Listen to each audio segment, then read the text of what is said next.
What's going on, everybody? Welcome back. We are going to talk about Chelsea versus Udinese match review from today.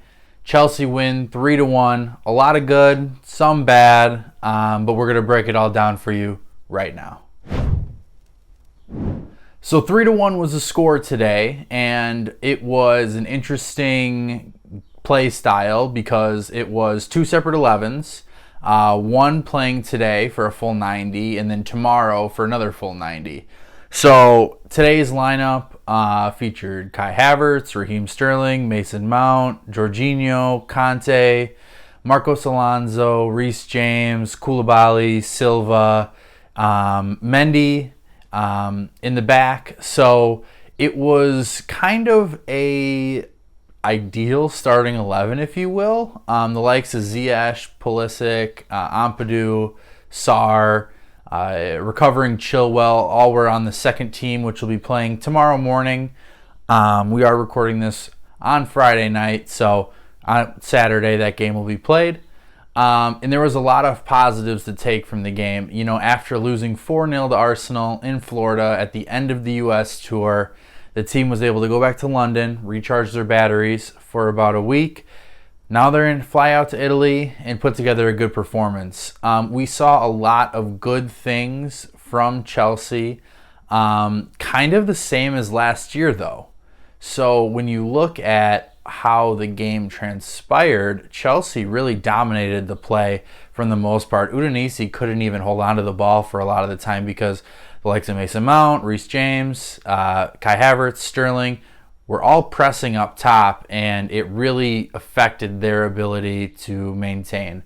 Now, when we got that ball and when we had the possession in a dangerous area, that's when we struggled. So it was a little bit like last year, but there was some differences that we did see.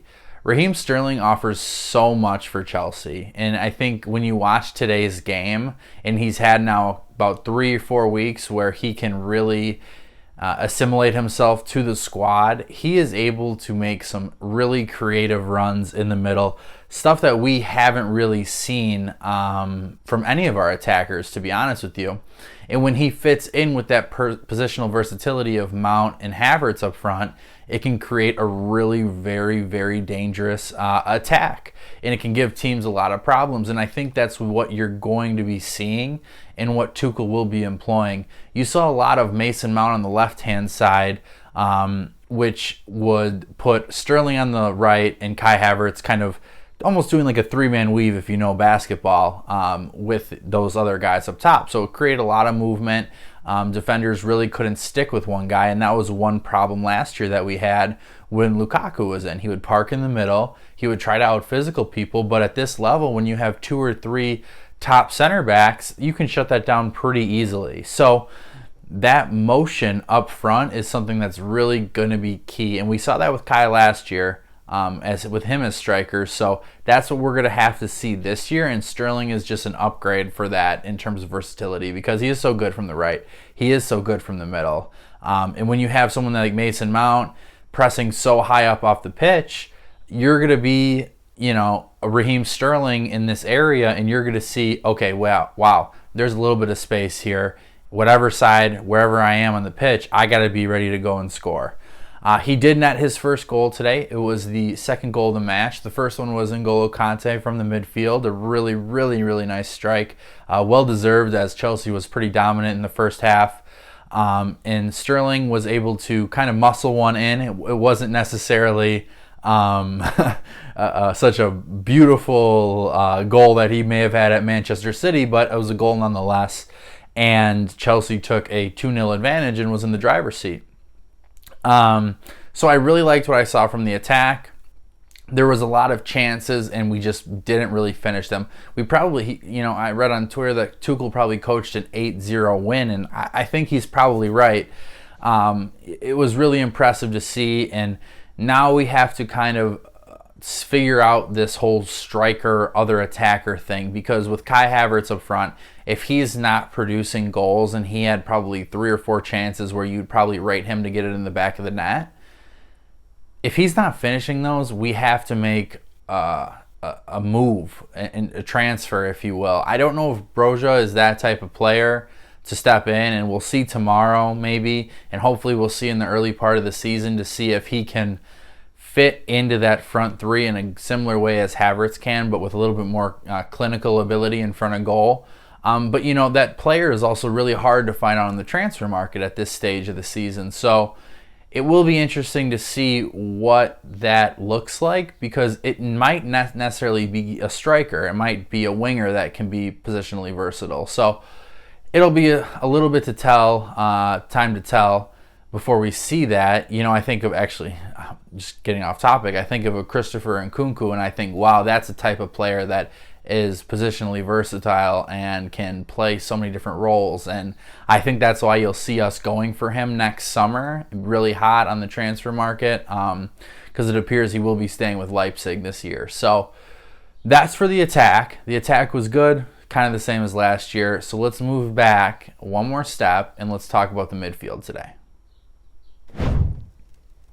So when you look at the midfield, it was Jorginho and Kanté back there. There were some subs later on, but for the most part it was Jorginho and Kanté, with obviously Mount flying back in there to help out when need. They were very good. Jorginho was really, really good, and you can kind of see how a summer where he has a little bit of time off has really helped him. After the last summer, coming after the Euros, a long season after the Champions League, and then the Euros, and then another season, that is really draining on a player. And when you see Jorginho, who's not necessarily the biggest or strongest in stature, that can affect his play. But after a little bit of rest, he has looked really, really, really strong in this preseason. He has been spraying passes around, and it's just been really impressive to see him out there doing that. His ball control is really good. His passing is really good. But we really saw today with the Udinese goal how much we could really use a DM. And I talked about it on my last video. Declan Rice is the name. He's the target. However, he's not coming this year. So we need somebody to step in that role, whether that's Ethan Ampadu or Jorginho just playing a little bit better. But there was nobody to stop that counter attack from Udinese. And it kind of left Mendy on an island, who made one really good save. Probably should have pushed it out further. And then they had another opportunity and they scored. So that was a pretty glaring weakness in terms of the midfield. Kanté looked really good. He looked refreshed as well. So I think this whole summer break has given these guys a little bit of a chance to recharge their batteries, and hopefully they will right back into form as they were during the Champions League window. So we'll see. So Kanté looked really good, scored a goal, obviously. Not all the time where he's going to score, but he was definitely a menace in that attacking third when he had the chance today. So we'll see how that goes for Kanté. Moving back to the defense, Koulibaly obviously played today and started. He was really impressive. It was almost a seamless transition, it'll appear, from him to Rudiger. Two seasoned, athletic, physical defenders. He saved a goal probably today, and he really just fit in well. Thiago Silva, you're going to get what you get from him. Azpilicueta, he looked a little bit aged. Him and Alonso were two players that may move to Barcelona this summer.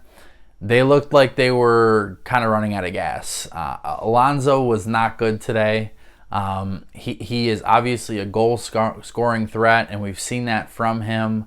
However, sometimes it's just not there. There's been a few times where I've seen him and Sterling on the same side, and they are Sterling's kind of looking at him like, what are you doing? So, you know, that's something that playing with Alonso, some of our wingers just know how he is. Well, Sterling has never played with somebody like that, and he is kind of not the right fit. So when Chilwell gets back, and he is back, but once he gets ready to go game after game after game at left wing back, that'll be impressive. And that's why you can see Chelsea are getting linked to several different defenders, left wing back, kind of left center back type players. So hopefully Alonso can kind of move on to Barcelona, and we can go ahead and get someone younger that kind of plays both sides of the ball, unlike Alonso. Reece James today. Reece James was really out of sorts, it seemed. It wasn't the same output that we usually see from Reece James, and maybe that's a good thing, simply because we were attacking more centrally while we were getting out on the wings. A lot of movement into the center of the pitch. And Reece James did not quite have the impact that he would have, and maybe the sheer output of balls in the box that we would have had last year. No doubt that that's going to come eventually. This was only, Udinese against a Premier League team.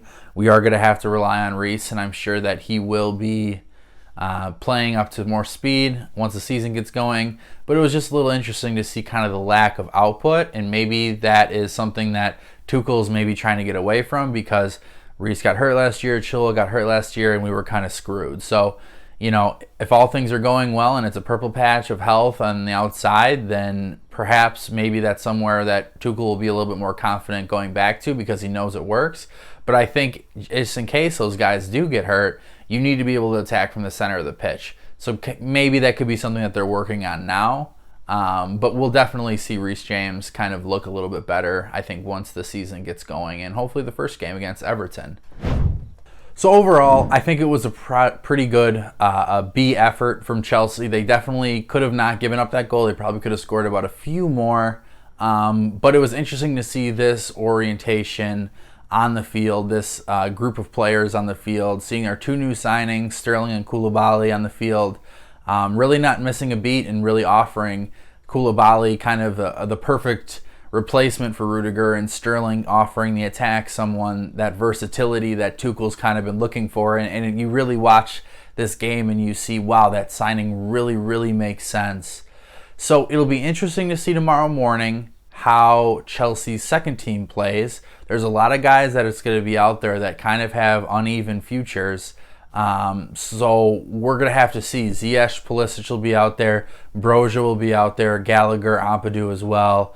So Chilwell will be playing. So it'll be interesting to see how that kind of group of, not misfits, but a group of guys that their futures are a little bit uncertain, how that breaks down and how they look against a Udinese squad who will also be a little bit rotated too. So we will probably be talking about that with the first video coming up next week, after I have time to look at it. It's 4 a.m. The game starts here in the U.S., so we usually get up for 6:30 a.m. games here, but we'll try and watch that one and give you a kind of an update about how that second team worked.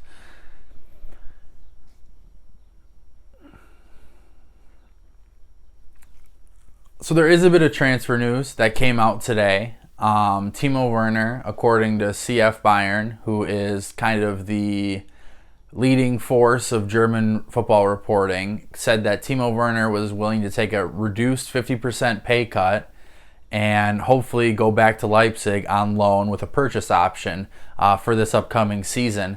So there's a lot to unpack with that, and it's really interesting to see how Timo potentially could be moving on. Obviously, you love the person, you love the fight and the player. It just didn't seem to work here. So if we can get him moved on to Leipzig and potentially use this as a bit of ammunition for an Nkunku deal in the future and kind of build up that chemistry alongside the player moving back to Leipzig and build it up with the club, I think that could be huge, because I think Nkunku is that type of player, like I said earlier, that really can fit in different avenues in that attack. So working any good business that you can with Leipzig now hopefully will pay dividends down the road, because his release clause next year is something around 63 million. So very cheap. It's going to get activated. He's going to have his choice of clubs to go to. So hopefully what we can do is put together a really good season. Timo can have a really, really good loan over there, maybe get bought, and then hopefully that helps us seal a deal with Leipzig for Nkunku sooner. So that's kind of it for transfer news for today. We did the match update, and I will watch the game tomorrow, and we will talk about how that went, and we're going to do a little bit of an Everton preview in the next few days here. The season is right around the corner.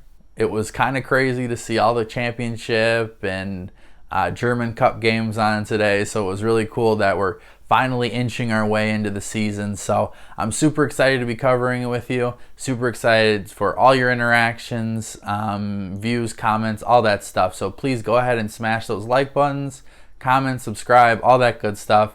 And I will speak to you next week.